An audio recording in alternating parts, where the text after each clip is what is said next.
At number 10, we have Hindsight Lad. Okay, there are going to be some joke characters on here, but I'm not messing around when I say that some of these extra weird ones would actually do well in the MCU, at least for a moment. For example, Hindsight Lad. Although he's very silly and probably not meant to be more than a gag character in the comics, I think would be a very funny throwaway joke for the bigger Marvel fans. In the comics, Hindsight Lad is actually just computer programmer Carlton Lafroige, who tries to pass off the ability of learning from the past as a superpower to make it onto the new Warriors team. What's even dumber than the name is that he actually makes it onto the team and quickly becomes the least liked member. But I don't see the MCU taking the joke that far, but I could see a non-superpowered supporting character taking on the goofy mantle for a one-off joke. At number 9, we have Dupe. As silly as this character seems, he's not much more bizarre than Rocket Raccoon, and that character has proven to have made a seamless transition into the MCU since his debut in 2014. Okay, Dupe is a little sillier. He's an alien creature who looks like a green bean with arms and a face, but he has a huge range of powers and an actually pretty impressive strength level, giving him enough to hold up in a battle with Thor. He can shoot psionic energy and also use, get this, bass guitar to channel the power of the funk. He also uses a gun called the Ultimate Nullifier, which shoots bees, chainsaws, and bowling balls out of it. He's probably the weirdest character on this list in all respects, but maybe he would be a fun cameo in a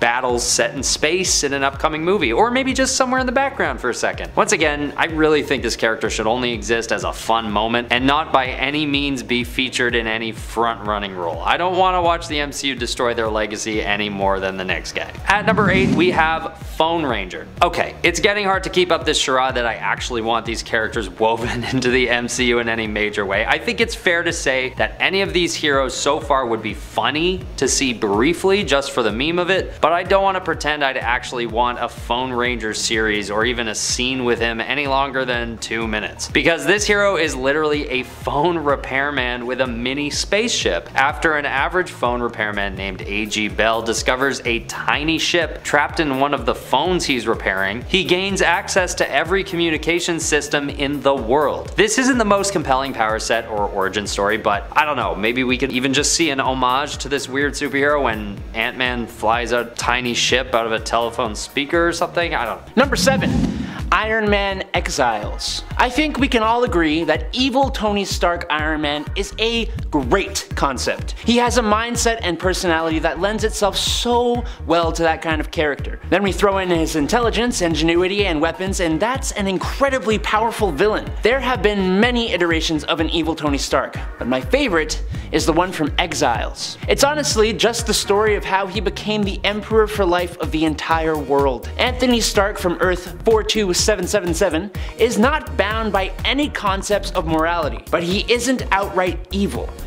Well, he is, but he worked in the shadows, orchestrating mutant wars, natural disasters, famines, and supervillain uprisings, all with the goal of having the people of the world beg him to save them. What if they added a Tony Stark who was as cunning as this in the MCU?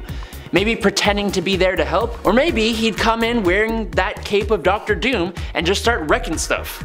That would also be really cool. At number 6, we have GLOB HERMAN. With hints at mutants appearing in Phase 5 of the MCU, we may be able to see some X-Men in the MCU pretty soon. Now, I don't think they'll be rushing to get GLOB HERMAN on the big screen before Wolverine or Magneto, let's say, but there's a chance that if they really dive into the X-Men storylines and characters, we can expect to see a whole slew of new characters, and maybe GLOB HERMAN will make a cameo. GLOB has a thick layer of wax instead of skin, which is transparent and allows you to see his skeleton and organs moving around in there. But he isn't entirely useless and is actually known to be relatively important as a character in the comics. He can light himself on fire and fling hot flaming wax at his enemies, which isn't an awful power set, but it's also pretty bad. Number 5. Dr. Doom. Once Marvel announced a Fantastic Four film was on the horizon, they pretty much confirmed that we would see Dr. Doom. One of the most famous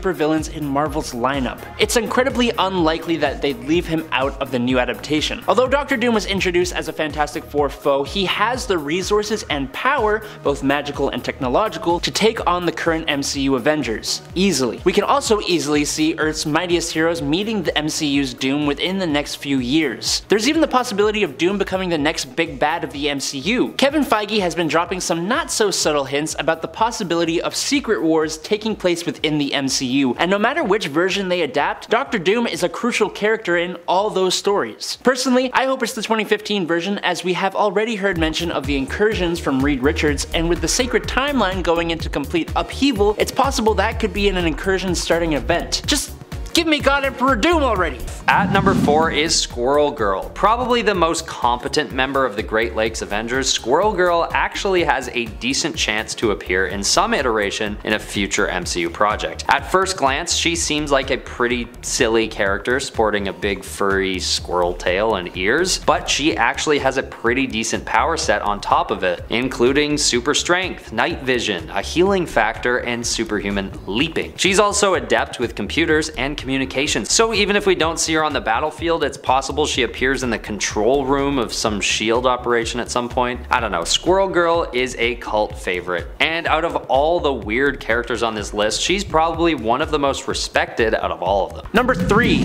The Maker. Well, this could potentially happen now. In the Ultimate Universe, Reed Richards was a brilliant scientist and leader of the Fantastic Four, as he is in the 616 continuity. But when Magneto unleashes the ultimatum wave on New York, his son passed away, and Sue Storm rejected his marriage proposal, he went a little bonkers.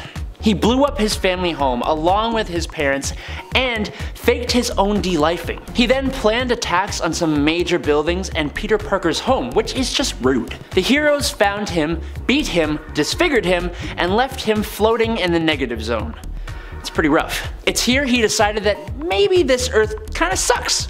So, he elongated his brain, spent 1,000 years in the distant future creating genetic superhumans, and started calling himself the Maker. With incursions also being mentioned in Doctor Strange, maybe we'll slowly lead up to Secret Wars. Seeing this evil Reed Richards survive the incursions and become a new villain in the MCU? I don't know, I just want him here. At number 2 we have Marrow. A former member of the X-Men, Marrow is another example of a sort of weird character that we can imagine being featured in one way or another in an upcoming MCU project. Definitely not in this phase, since they haven't yet included X-Men in their rollouts as of yet, but maybe in phase 5 they'll dig deep and feature some more niche X-Men like Marrow. Her powers are basically that she can grow her bones on command. Well, at first it isn't on command really, she is actually known at first to have very little control of her powers, leaving her overtaken by the extreme growth of bone matter from within her body, which is sort of gross and terrifying, but perhaps that could be used in a cool way for the MCU. Maybe Marrow is facing challenges controlling her powers throughout one of the movies, and only when Professor X helps her hone them does she come through as a Deus Ex Machina at the end of one of the movies. I don't know, something like that. She's not even that weird honestly, I just genuinely think I'd like to see her in an MCU project. At number 1 we have the one and only, my all-time favorite, 3D Man. If you've watched my other Weird Heroes lists, you'll know by now that I am a huge fan of 3D Man. Is that ironic? Is it a serious claim? You can't tell. Well, honestly, it's a bit of both. Primarily, I just love the idea of a hero that's 3D themed with absolutely no relationship to anything 3D whatsoever. Something about the character being stuck in the early 2000s when 3D had hit another golden age, sporting a green and red suit and the whole thing, something about that just makes me laugh. So that's the ironic side, but honestly, I think this character could be explored further. Delroy Garrett Jr. grew up as a track and field star, competing in the Olympics and the whole 9 yards, no pun intended. But I feel like there hasn't been a hero that's before anything else an athlete. Unless you count Spider-Girl. I guess Spider-Girl was an athlete in school, but she hasn't been in the MCU. But I just feel like this could be a cool opportunity for Marvel to offer more representation to the athletics community. That, and how 3D Man's whole vibe is lost in time, and it would be so cool and maybe a bit refreshing to revisit that retro early 2000s era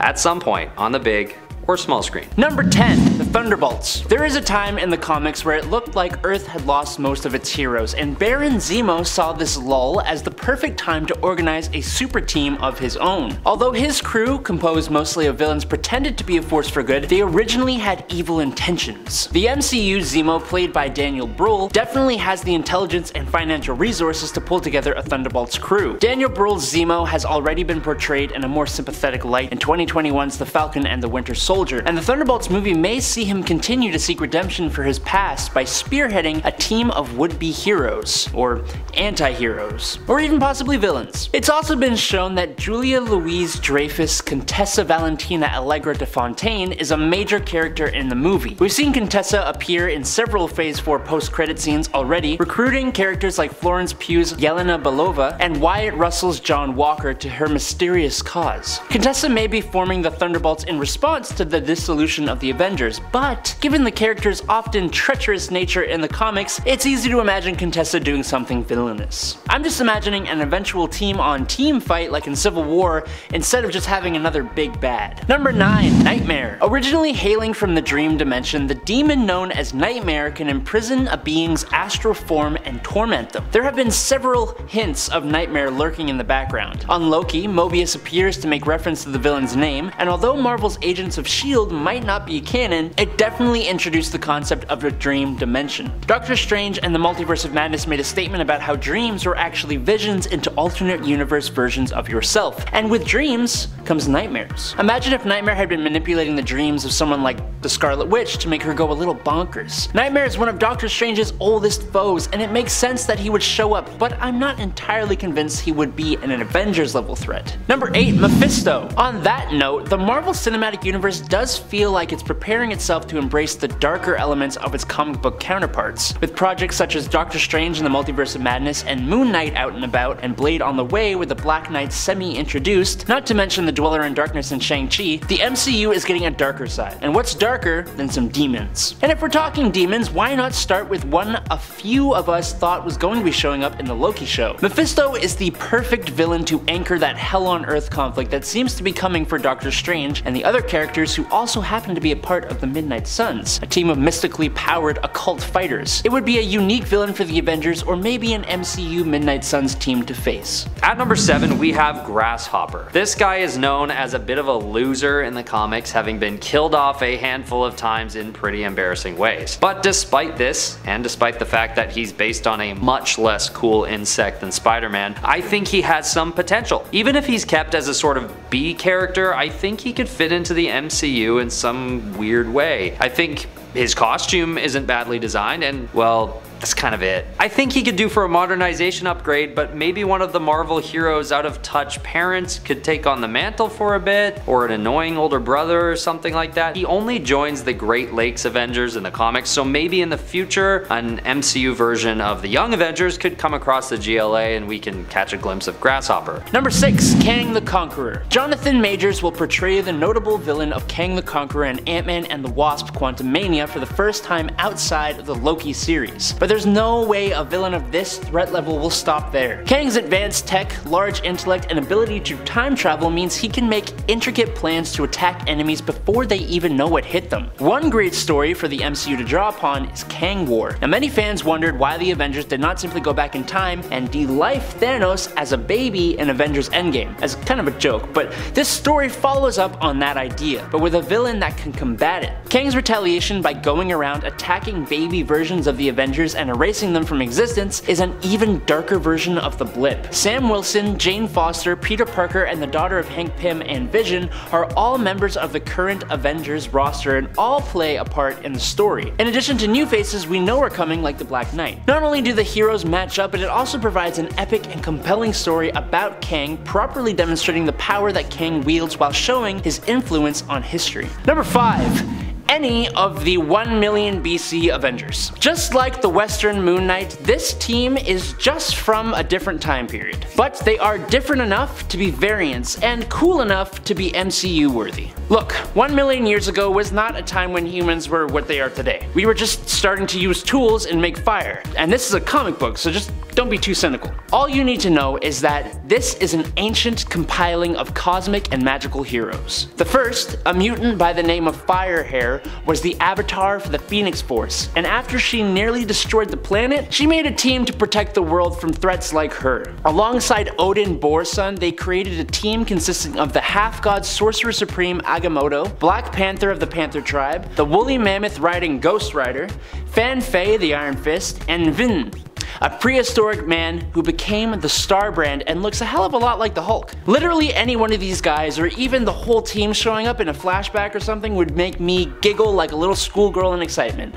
Let's make it happen. Number 4, Magneto. It's hard to imagine Marvel introducing the X-Men into the MCU without also introducing Charles Xavier's #1 frenemy, Magneto. Magneto is such a key and imposing villain in the comics. He has been portrayed twice on the screen with Michael Fassbender and Ian McKellen killing it both times. Furthermore than just the popularity of the character and the necessity for him to appear opposing the mutants, some insider gossip and possible rumors suggest that Magneto will be teaming up with none other than Dr. Doom in the 5th phase of Marvel. And not only does that completely make sense, it's also terribly cool to imagine. There isn't much to say because if the MCU is getting mutants, this is kind of a no-brainer. At number 3 we have Howard the Duck. We all know that back in 2014, Marvel gifted viewers with one of the best memes of the year with a fake post-credit sequence suggesting that there'd be a Howard movie coming out in the MCU. Of course, this was just a poke at how silly the idea would be, and I agree. I just think that now, with all the fan service that has been done over the last few years, it's possible that we get to see this little dude again at some point. All joking aside though, Howard the Duck has appeared in so many Marvel events in the comics at one point or another that his wiki is actually up there with one of the longer reads out of any hero I've read. From the Fear Itself storyline to Original Sin, Marvel Comics often takes any interdimensional event as an excuse to bring back Howard for a laugh. So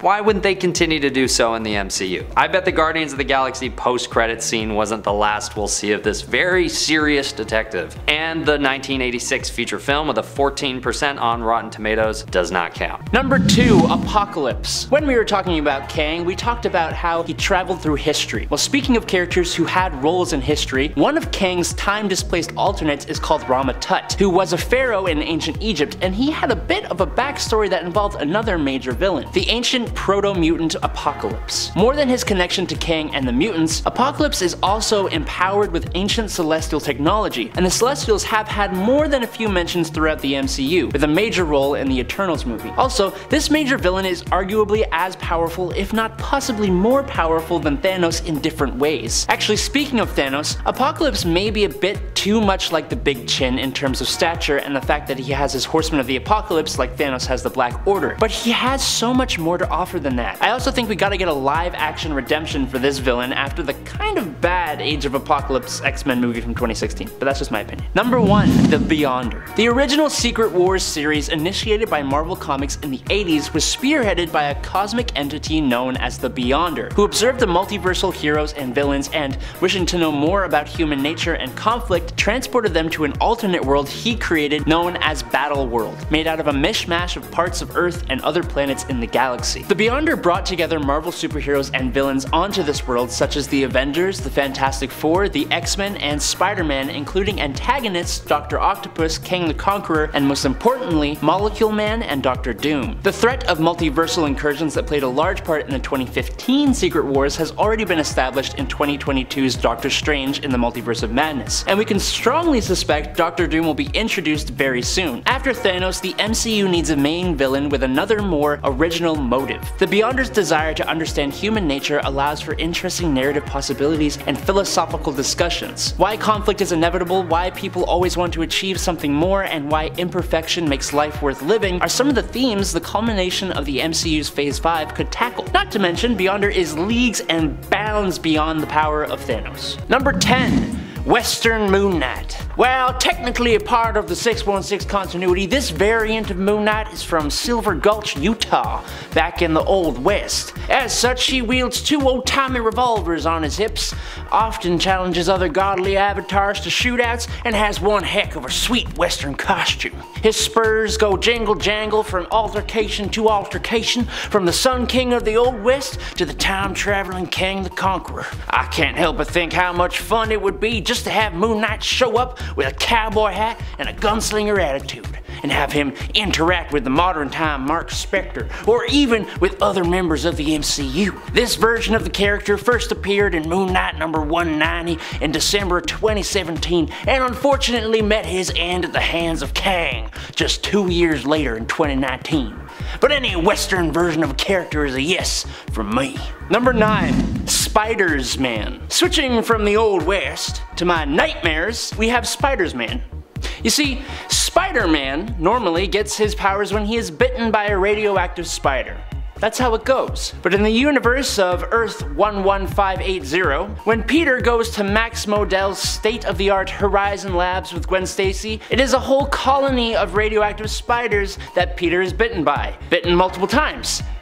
They devour him entirely is what happens. But then, the spiders take on the attributes and personality of Peter Parker, and as a sort of hive mind, they take on his shape, don a costume, and become a crime-fighting hero. Imagine the comedic moment when Tom Holland's Peter Parker meets this Peter, and instead of taking off his mask to reveal his face, he just collapses into a giant swarm of spiders. People would either poop themselves or lose it. Not to mention the unique ways he could use his powers to help in a story. I think this has potential. Anyone? Number 8. Soldier Supreme. Alright, buckle up. When Gamora, wielding the Infinity Gems, captured all the souls of the universe in the Soul Gem, she also folded the universe in half, creating a warped world, and also merging every soul with another soul. Now, there are many to choose from here. Arachnite, Weapon Hex, Iron Hammer, but one I think would just be fun is Steven Rogers, the Soldier Supreme. A mix of both Dr. Stephen Strange and Steve Rogers, Captain America. He was created by Morgan Erskine, a mix between the Ancient One and Abraham Erskine, and fought in World War II alongside his Howling Commandos of Hoggoth, Dum Dum Fury, and Bucky Wong. It would be interesting to see if Marvel would just pick one of these actors or do some movie wizardry to mash up their likeness into one person. It would also be cool to see a Sorcerer Supreme who had the enhancements of a Super Soldier Serum. It'd be pretty sweet. Number 7. CHTHON. Last on the list of possible demons would have to be the Elder God CHTHON. As the Earth's first black magician, he would make an excellent Doctor Strange villain, or even a mystical based threat like Mephisto or Nightmare. More than that though, he was the creator of the Darkhold, that dark magical book that first showed up in WandaVision and then more recently in the Multiverse of Madness where it corrupted the Scarlet Witch. Funnily enough, something similar happened in the comics too, only the Darkhold corrupted Wanda for the express purpose of releasing CHTHON into the world. In the Darkhold story, it is Wanda who does eventually defeat CHTHON with the quote-unquote help of Doctor Doom. And given her recent transgressions in WandaVision and Multiverse of Madness, it might be a nice way for her to redeem her character. Maybe. Number 6. King Thor. A version of Thor who becomes the All-Father in Odin's place after sacrificing his eye in the War of the Realms storyline. A former cosmic god cop and planet, father of half-giant Woden and grandfather of the 3 thunder goddesses, and wielder of the newly dubbed Thor Force. The Thor of Earth 14412 is so awesome. He fights with 616 Thor and young Thor against God the Gore Butcher in their climactic battle to stop the God Boom Boom. So I'm hoping that means we will see him in the new Thor Love and Thunder. If I'm honest, the joking and fun-loving nature of the Marvel Cinematic Universe might not be able to do him justice. His level of power, his epic and legendary nature, and the Odin-like seriousness of his character just feel like they would be much better in a more serious Thor story. But who knows? Maybe Love and Thunder's outward show will actually be much darker and a serious story than the initial trailer has shown. Taika Waititi has said that he thinks Christian Bale's Gore is one of Marvel's best villains. Just let All-Father Thor do his comic counterpart justice, please. At number 5 is DOORMAN. Okay, this is another one like Grasshopper that I genuinely think could have a chance at making an appearance in the MCU. Aside from his god-awful name and reputation as a pretty ridiculous hero, I think his power set and aesthetic are pretty dang cool. And no, he isn't super good at holding the door for people. He's actually got the ability to create portals as well as making himself totally intangible. And that pairing of powers actually matches up to being a pretty powerful combination. And tied in with his cool black and white color scheme, I honestly think that this guy can make an appearance in the MCU outside of a meme-like context. In the comics, he sacrifices himself to take down Maelstrom, but is revived as the Angel of Death, at which point he gets a major power boost. So perhaps this iteration as the Angel of Death could make an appearance, hinting at the backstory of having been Doorman in a previous life. Number 4. The Cold Tiger. Imagine we have a guy show up, and he wants to help, and tells us he's the Black Panther, and the other Avengers are like, well, you don't look like him. And he just spontaneously transforms himself into a 6 to 7 foot tall Panther Man. That's what the son of T'Challa, T'Chaka II from Earth 982, can do. Cold Tiger, which is a great roundabout name for Black Panther, is more agile, stronger, faster, and has better senses than a human when he is transformed into his humanoid cat form.